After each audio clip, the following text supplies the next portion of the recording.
ከ19 ዓመታት በፊት በኢስተርን ኢንዱስትሪ ዞን ጅማሮን ያደረገው የኢትዮጵያ ኢንዱስትሪ ፓርኮችን የማስፋት ሥራ ዛሬ በአቅምም በጥራትም ከፍ ብሎ እንደ ሀገር በከፍተኛ የውጭ ምንዛሬ ወደ ሀገር የሚገቡ ምርቶችን በሀገር ውስጥ የማምረት ደረጃ ላይ ደርሷል።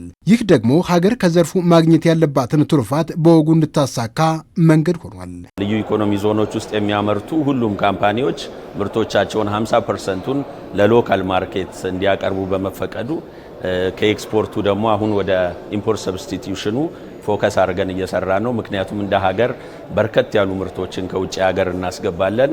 ነገር ግን ደግሞ እነዚህ ምርቶች ደግሞ ሀገራችን ውስጥ በተለይም ደግሞ በልዩ ኢኮኖሚ ዞኖች ውስጥ እየተመረቱ ነው ያሉት። ስለዚህ የሀገራችን ማህበረሰብም ኢንዱስትሪ ፓርኮች ውስጥ የሚመረቱ ምርቶችን የሚጠቀምበት እድል ተገኝቷል። በእርግጥም የኢንዱስትሪ ፓርኮች ምርትን በስፋትና ጥራት ማምረትን መነሻቸው ቢያደርጉም በዛው ልክ ለስራ እድል ፈጠራም የሚኖራቸው አስተዋጽኦ በተግባር ሚዛን እንዲለካ ተስፋ ተጥሎበታል። እናም አሁን በ10 ሺዎች ለሚቆጠሩ ዜጎች ስራን የፈጠረ ሲሆን ባለፉት ዓመታትም በርካቶችን የሙያ ባለቤት ማድረግ ችሏል።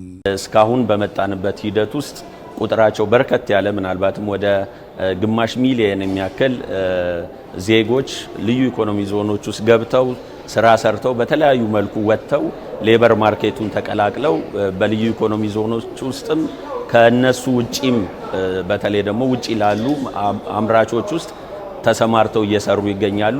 ስኪሉን፣ እውቀቱን፣ ልምዱን አግኝተው ሌላ ሴክተር ላይም እየሰሩ ያሉበት ነው። የ130 ሚሊዮን ዜጎች ሀገር ነውና አሁን ፈጠርን የምንለው ነገር ውቅያኖስን በጭልፋ እንደመሆኑ ነውና ነገር ግን እየሰፋ በጊዜ ሂደት እየሰፋ ለብዙ ዜጎች የስራ እድል መፍጠር ብቻ ሳይሆን ዲሰንት የሆነ ገቢ የሚያገኙበት ክህሎት የሚያገኙበት ለሀገር በሚያደርጉትም ለሀገር ኢኮኖሚ እድገት በሚያደርጉትም አስተዋጽኦ የሚከሩበትን ሁኔታ መፍጠር ያስፈልጋልና በዛ ረገድ እንግዲህ ባለፉት 10 ዓመታት ጅማሮ የሚሆኑ ስራዎችን ሰርተናል። እነኚህን ደግሞ አጠንክረን የተሻለ ነገር ለመስራት የተለያዩ ጥረቶችን እያደረግን ነው። የአፍሪካ እድገትና እድል ህግ አገዋ እግድን ተከትሎ በኢንዱስትሪ ፓርኮች ውስጥ የነበሩ አልሚ ባለሀብቶች ሼዶችን ለቀው ወጥተው ቆይተዋል። ነገር ግን ደግሞ እንደ ሀገር በተሰጠው ትኩረት ሼዶቹ ወደ ሙሉ ማምረት እንዲገቡ የተለያዩ የምርት አማራጮችን የያዙ አልሚዎችን ማሰማራት መቻሉ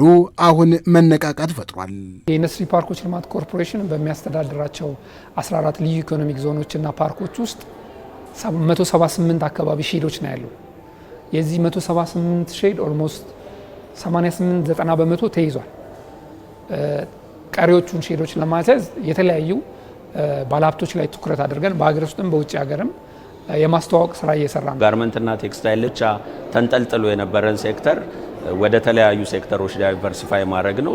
ከሱ አንጻር አሁን በቅርቡን በጠቅላይ ሚኒስትራችንም በተሰጠው መግለጫ እንዳያችሁት የሶላር ቴክኖሎጂ ላይ ተገብቷል። ከፍተኛ ምርታ እየመጣ ነው። ሐዋሳ፣ ሌሎች ፓርኮች ላይም አሁን የተጀማመሩ ነገሮች አሉ። በተለይ እውቀት ከማሸጋገር ኤክስፖርት ቫልዩ ከፍተኛ የሆነ ኤክስፖርት ከማድረግ አንጻር ብዙ የሶላር ካምፓኒዎች ኢንተረስት እያሳዩ ነው። ኦፕሬሽንም የጀመሩ አሉ። ሌሎች ሃይቴክ ላይም የገቡ ትልልቅ ኩባንያዎች ሼዶቹ ሙሉ ለሙሉ በሚባል መልኩ የማስያዝ ስራ እየተሰራ ነው። ኢንዱስትሪ ፓርኮች በጥራትና አቅማቸው በዓለም ገበያ ገብቶ የሚወዳደር ምርትን እንዲያመርቱ ማስቻል ሀገር የነደፈችው ትልም ነው። የዚህ እቅድ መረጋገጥ ደግሞ ገቢ ምርትን በሀገር በመተካትና ለባህር ማዶ ገበያ በማቅረብ የውጭ ምንዛሬ ግኝትን ማሳደግም ትኩረት የተሰጠው ጉዳይ ሆኗል። አምርተን ወደ ውጭ ምርት በመላክ የምናገኘውን የውጭ ምንዛሬ ለማሳደግ፣ ሁለተኛ ደግሞ ከውጭ የሚገቡ ምርቶችን ሀገር ውስጥ አምርቶ ከውጭ የሚገባው ምርት አገር ውስጥ ለመተካት በሂደት ለዜጎች የስራ እድል ለመፍጠር ከስራ እድሉ ጀርባ ደግሞ ዜጎች በክህሎት እንዲቀረጹ የምርት ሂደት ምን ይመስላል፣ ዓለም አቀፍ የእሴት ሰንሰለቱ ምን ይመስላል የሚለውን ነገር እንዲገነዘቡና ለነገ ለ20ኛው ክፍለ ዘመን ኢኮኖሚ ራሳቸውን እንዲያዘጋጁ መደላደል መፍጠር ነው። መኪኖች አሴምብል ተደርገው በየልዩ ኢኮኖሚ ዞኖቹ ለማህበረሰቡ እየቀረቡ ነው። በተለይ ኤሌክትሪክ መኪኖች፣ የኮንስትራክሽን እቃዎች፣ ቀለም፣ ፓይፕ የመሳሰሉ ኮንስትራክሽን ሴክተሩን ጆይን እያደረጉ ነውና እንደውም ከኤክስፖርቱ ይልቅ ሞር ኢምፖርት ሰብስቲቲዩቱ ላይ ጥሩ ውጤት እየታየ ነው።